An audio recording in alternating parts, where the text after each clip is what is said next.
हे दोस्तों, आज मैं आपको बताऊंगा एक की रीजन क्यों कुछ ही लोग बहुत अमीर बन पाते हैं और क्यों ज्यादातर लोग गरीब या फिर मिडिल क्लास रह जाते हैं। रॉबर्ट नाम का एक लड़का था जिसके 2 बाप थे। अब आप कुछ गलत मत समझिए, पहला उसका खुद का था पर दूसरा उसके दोस्त का बाप था जिसे वो अपना मुंह बोला बाप मानता था। पहले वाले ने पीएचडी की थी पर दूसरे ने कभी 8th भी पास नहीं की थी। दोनों बहुत ही स्मार्ट और हार्डवर्किंग थे पर दोनों की सोच बहुत ही अलग थी और दोनों रॉबर्ट को अलग अलग बातें सिखाते थे।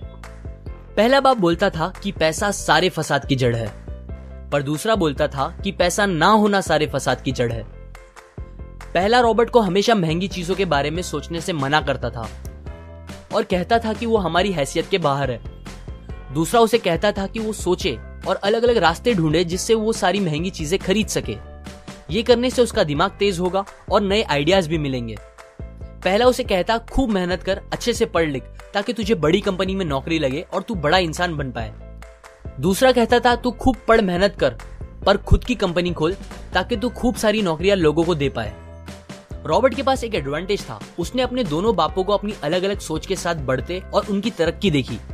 उसने अपना दिमाग लगाया और अपने दूसरे बाप की बातें मानी और फॉलो की, जो कि बाद में मायामी फ्लोरिडा का सबसे अमीर इंसान बना और उसकी सिखाई बातों से उसने खुद करोड़ों कमाए, जबकि उसका पहला बाप जिंदगी भर गरीब रह गया।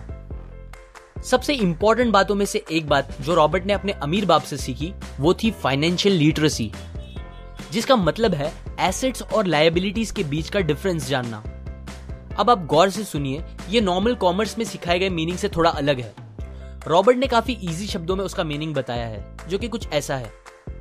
एसेट्स कोई भी वो चीज होती है जो आपको पैसे बना के दे या फिर आपके जेब में पैसे डाले, और लायबिलिटीज वो चीजें होती है जो आपके जेब से पैसे ले ले या आपके पैसे खत्म करे। अमीर लोग इसीलिए अमीर होते हैं बिकॉज वो अपने एसेट्स बनाते हैं, जबकि मिडिल क्लास लोग बस लायबिलिटीज पे खर्च करते हैं। मिसाल के तौर पर रमेश और सुरेश नाम के 2 दोस्त थे। दोनों सेम पोजीशन और सेम सैलरी पे काम करते थे। जब भी उन्हें सैलरी मिलती, रमेश अपनी सैलरी से नए कपड़े, नए गैजेट्स, नया फोन, बाइक या कार ऐसी चीजें खरीदता था जो उसे अमीर जैसा फील कराती थी। पर वो ये नहीं समझता था कि ये सारी चीजें लायबिलिटीज है जो उसके पैसे उससे ले रही है, ना कि बस जब वो उन्हें खरीदता है तब, बल्कि आगे भी मेंटेनेंस वगैरह के लिए, जिसकी वैल्यू वक्त के साथ कम हो जाएगी और ना ही वो उससे आगे कुछ पैसों का प्रॉफिट देगी। बट सुरेश ऐसा नहीं था। वो ये सारी चीजें नहीं खरीदता था जब तक कि उसके लिए बहुत जरूरी ना हो वो चीज खरीदना। वो पैसे जमा करता था और एसेट्स पे खर्च करता था, जैसे कि स्टॉक्स, बॉन्ड्स, रियल एस्टेट, अपनी खुद की स्किल्स बढ़ाने के लिए या कुछ सीखने के लिए जो उसे आगे और पैसे बना के दे। 2 साल बाद सुरेश करोड़पति बन गया, जबकि रमेश वैसे का वैसा अपनी कम सैलरी को कोसता रह गया और कहता था कम सैलरी उसके मिडिल क्लास होने का रीजन है। एक गरीब इंसान का कैश फ्लो कुछ इस तरह होता है। उसे पैसे मिलते हैं और फिर वो पैसे उसकी जरूरी खर्चों में खत्म हो जाते हैं। एक मिडिल क्लास का कैश फ्लो थोड़ा सा अलग होता है। उसे पैसे मिलते हैं, वो पैसे जरूरी खर्चों और लायबिलिटीज में खत्म कर देता है।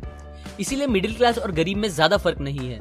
मोस्टली मिडिल क्लास लोगों को लगता है उनका घर उनका एसेट है, पर ऐसा नहीं है। आपका घर आपको पैसे बना के नहीं देता अनलेस आप उसको भाड़े पे दो, जबकि अमीर लोगों का कैश फ्लो ऐसा होता है। उन्हें पैसे मिलते हैं, वो उस पैसों से अपने एसेट्स बनाते हैं पहले और फिर उससे बने पैसों से खर्चा करते हैं। इसीलिए वो अमीर होते जाते हैं क्योंकि उनके इनकम के सोर्स बढ़ते जाते हैं। अगर आपको अमीर बनना है तो ये बात याद रखिए अच्छे से। इस बात से फर्क नहीं पड़ता कि आप कितना कमा रहे हैं, बल्कि आप उन पैसों को कैसे और कहां खर्च कर रहे हैं, ये इंपॉर्टेंट है। आपको कंज्यूमर की सोच से बाहर आकर इन्वेस्टर की सोच अपनानी पड़ेगी। लोग कंप्लेन करते हैं उनकी खराब कंडीशन का रीजन उनकी कम सैलरी है और सैलरी बढ़ेगी तो वो आराम से रहेंगे।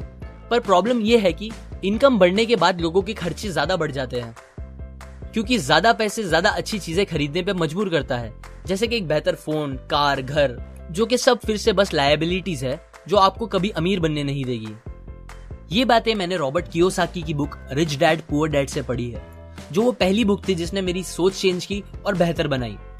अगर आपको ये बातें अच्छी लगी तो लाइक करें, अपने व्यूज कमेंट करें और फाइनली सब्सक्राइब करें। मैं आपको ऐसी काम की बातें जो मैंने दुनिया के कुछ सबसे समझदार लोगों से सीखी है शेयर करूंगा, जो आपको सक्सेसफुल बनने में मदद करेगी। और आखिर में थैंक्स फॉर वॉचिंग।